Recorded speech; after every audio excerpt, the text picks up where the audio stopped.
ఈరోజు ఆత్మీయతలో కూడా దిగజారిపోవటానికి చిన్న విషయమే, చిన్న సమస్య ఏమండి, స్నేహాల మధ్య, ఆత్మీయుల మధ్య, బంధాల మధ్య, పరిస్థితుల మధ్య ఎడబాటు అనేది ఎక్కడ జరుగుతుందంటే చిన్న చిన్న విషయాల కాడే.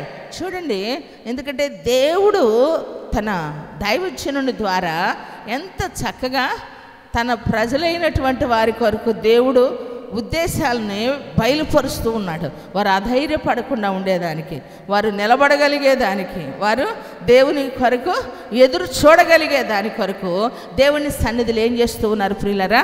దైవజనుడైన మోషే చక్కగా మాట్లాడుతూ ఉన్నాడు. నీ పరిశుద్ధులందరూ ఆయన వశములో ఉన్నారు, దేవునికి మహిమ కలుగును గాక. హల్లెలూయా. ఇంకొక మాట మీకు జ్ఞాపకం చేస్తాను. యెషయా గ్రంథము 41:9. భూదిగంతముల నుండి నేను పట్టుకొని దాని కొనల నుండి పిలుచుకునేవాడా, నీవు నా దాసుడువనియు నేను నిన్ను ఉపేక్షింపక ఏర్పరచుకుంటుననియు నేను నీతో చెప్పి ఉన్నాను, నీకు తోడై ఉన్నాను, భయపడకము, నేను నీ దేవుడునై ఉన్నాను, దిగులు పడకము, నేను నిన్ను బలపరుతును, నీకు సహాయము చేయువాడను నేనే, నీతి అను నా దక్షిణ హస్తముతో నిన్ను ఆదుకొందును. చప్పట్లు కొట్టి దేవుడిని స్తుతిద్దామా?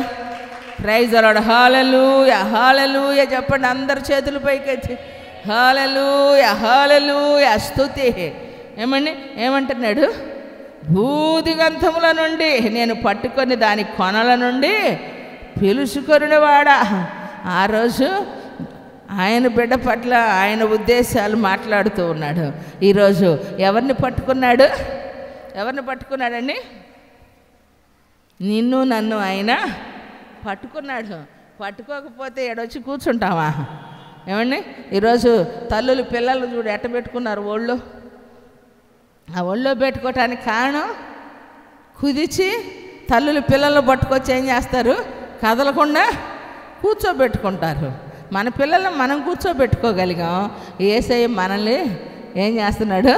ఆయన ఒళ్ళో కూర్చోబెట్టుకుంటున్నాడు. కొట్టు చప్పట్లు గట్టిగా.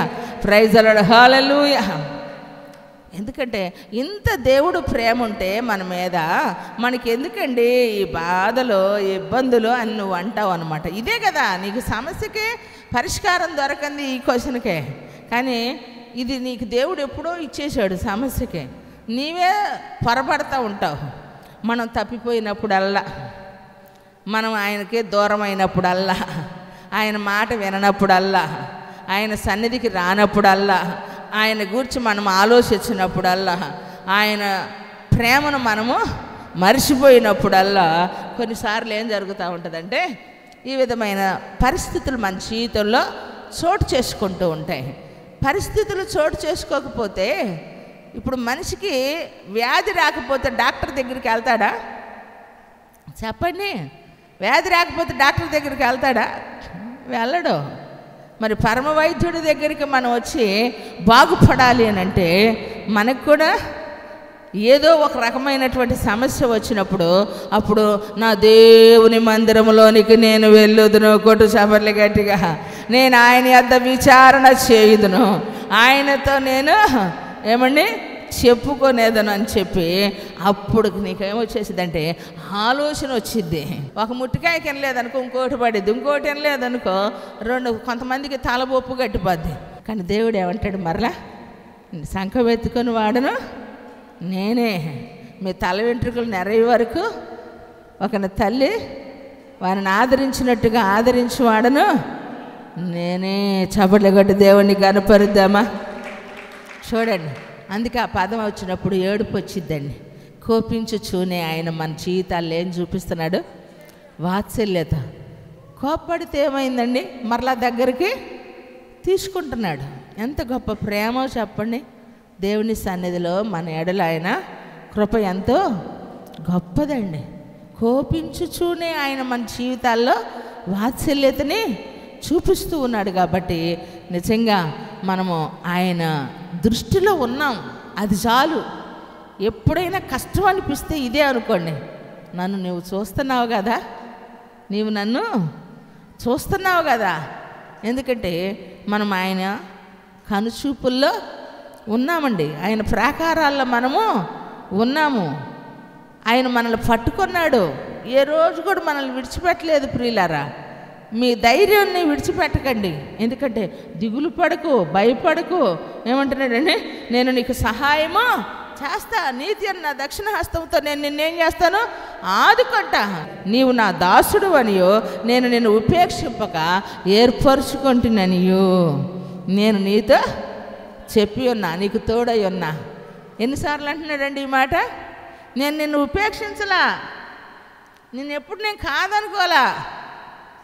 నువ్వు తాగినా, తిట్టినా, తిరిగినా, అబద్ధాలు ఆడినా, సాడీలే చెప్పినా, ఏమండి నీ ఇష్టం వచ్చినట్లే నువ్వు ప్రవర్తించినా నిన్ను నేను ఉపేక్షించలా.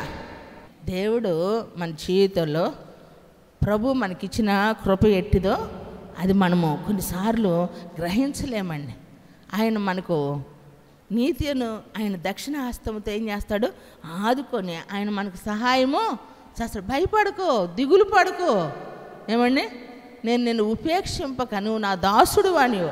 ఆ దాసుడు అని కాడ ఏం పెట్టుకోవాలా, దాసురాలు అనియో అని చెప్పి మనం దేవుడు ఎందుకు మనల్ని కరుణిస్తూ ఉన్నాడంటే ఆయన ప్రేమకు మనం నోసుకున్నామండి. అయినా దేవుడు మనల్ని ప్రేమిస్తూ ఉన్నాడు, కనికరిస్తూ ఉన్నాడు, కృప చూపుచూ ఉన్నాడు, కాపాడుతూ ఉన్నాడంటే దేవుని కృపలో మనము ఉన్నామండి, ఉన్నాము కదా.